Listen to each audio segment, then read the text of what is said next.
actor friends, listen up, because there's something that we need to stop doing in our auditions ASAP.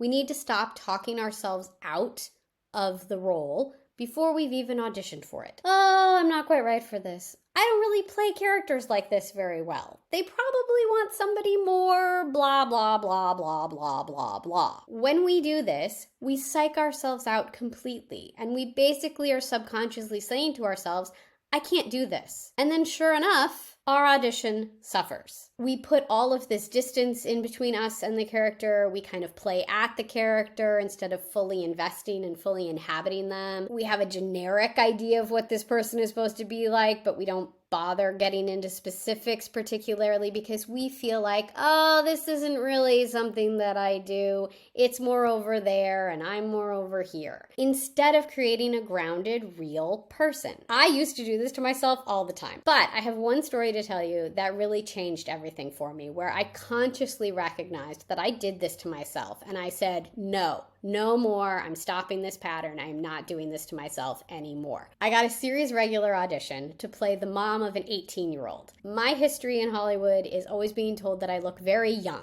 and that's a great problem to have. But it can kind of mess with your mind as you're starting to play characters that are actually your age. Of course, all the old Amy patterns showed up, and I was going, oh, I'm probably too young for this, or oh, I don't know if I really play moms very well. And that would have led me to back off of that performance and kind of keep it over there and I'm over here, right? Instead, because I was aware of this pattern that I have, this thought pattern that I have, I very consciously did everything that I could to convince myself that I was absolutely right for this role. I started saying stuff to myself like, I could very easily, biologically, have a child this age. That's not difficult. I looked up the show and I realized that the character I'd be playing the sibling of, we look very similar. And I was like, oh, I could absolutely play that person's sister. Not a problem. I am a mom. I tapped into all of that, my own life experience, which is exactly what we're supposed to do as actors. I sold myself on how right I was for that role. And I sold myself on it so much that when my husband came in to read with me, we were reading the scene and he was like, you're doing great with this. I really like this character for you. Like, this is awesome.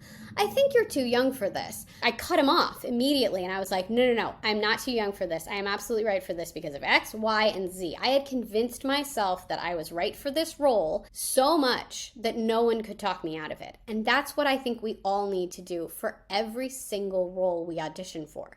Because when we get the audition, we are right for that role. In the end, it was a great tape. I was very proud of that tape. I was proud to submit it. It did not lead to a booking in the end, but it did lead to several additional auditions with that casting director, that writing team. So I know that the work that I did in that self-tape is what was able to shine through because I didn't talk myself out of the role and I didn't shy away from it. I didn't pull back. I invested fully. I went all in on it by convincing myself that I was absolutely right for the role. Even though I didn't quite believe it to start, I did everything in my power to make myself realize, no, this is my role right now. I'm going to do this. I'm going to make this mine. The moment you get an audition, you are right for that role. While you're working on that audition, that character's yours. You got the part for the audition. How do you play sexy? How do you play confident? How do you play shy and weak? Whatever the role is that you think you're not, what's your version of that? Own your performance, show your work, build your reputation in this industry. That's all we have to do at the end of the day. How are you right for this role? Ask yourself that question, and I think you're off to the races, and your work is going to be better for it. Thank you so much for joining me today. Please comment, like, and share this video with your friends, anybody who needs to see it. Also, please check out my website, thealignedactor.com, for more on me, Amy Schloerb, and my work, and I will see you next time. Bye.